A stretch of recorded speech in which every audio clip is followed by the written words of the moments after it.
In this presentation, I'll be showing you how to create a new style. This is going to be a very basic format of creating a new style, and in up and coming PowerPoint presentations, I'll show you a more detailed way of doing this, in other words, with more complex styles. Why would you want to create a new style? Well, if you had a specific paragraph that required a certain appearance, then you may want to do this. This is commonly applied when students include anecdotal evidence from people they have interviewed. They want it to look different from quotations, and so they'd like to apply italics, for example. So you would then base this on, let's say, for example, your quotation, and then add another feature to it, and you would have a whole new style that you'd simply click on when you were putting in your anecdotal evidence. Also, you may require a completely different font for a particular maybe caption or anything like that, and then you would have to create a new style. Also bear in mind that this new style you have created will be added to your existing list. Click now to go to the next slide. The first thing you would do is activate the styles list on the right hand side of your screen. When one set has dropped down so that you can see all your styles, notice at the bottom you have three white buttons. The button on the left hand side will allow you to activate a new style, so this is what you're going to click on. Click on that white button, it's circled here in red, and then you will get a dialog box appear on your screen. Click now to go to the next slide. In the dialog box that appears, if you look at the top picture, you'll notice that it has an automatic name called Style 1. Well, that's not going to tell you much about your new style at all. So, if you look at the box at the bottom, you're going to type in anecdotal evidence. Then when this appears in your style list, you'll know exactly what the style is that you want to work on.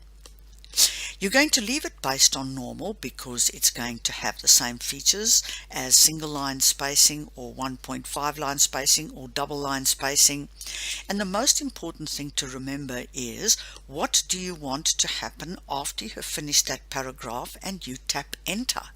Well, by default we change the style for the following paragraph to normal. In the top picture it shows for the style to be Style 1. Well, we don't want that. We want it to be normal. So you change the name and the style for the following paragraph. Name becomes whatever you want to call it. In this case we're doing anecdotal evidence, and the style for the following paragraph to be called normal. Click now to go to your next slide. Then you're going to go to the very bottom of this dialog box, and you're going to choose the style format that you want to add to your style. At the very bottom you'll see the format button. When you click on the down arrow there, you will get a menu of choices.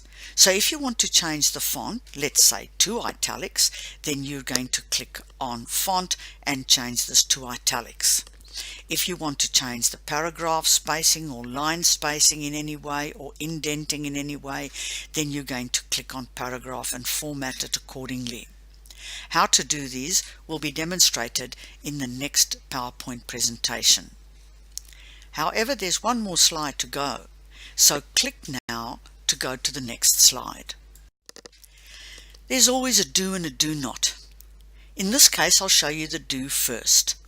Also at the bottom of that particular dialog box, they ask if you want to add this to the styles gallery. Well, yes, that's by default. It will automatically be added as well to the quick styles gallery at the very top of your screen. But the most important thing to remember is to tick next to new documents based on this template. If you don't do this, then it won't really add it to the template itself. So you need to click on new documents based on this template before you click on OK. But the do not is to do not click on automatically update. This has complicated repercussions, so we don't want to do that. No, we don't want it to automatically update at all. There's a place for this, but certainly isn't here. Alright, so click now to go to the final slide. Thank you for watching this presentation, and have a look at the next presentation for more details on actually formatting text and formatting paragraphs and so on and so forth. Thank you.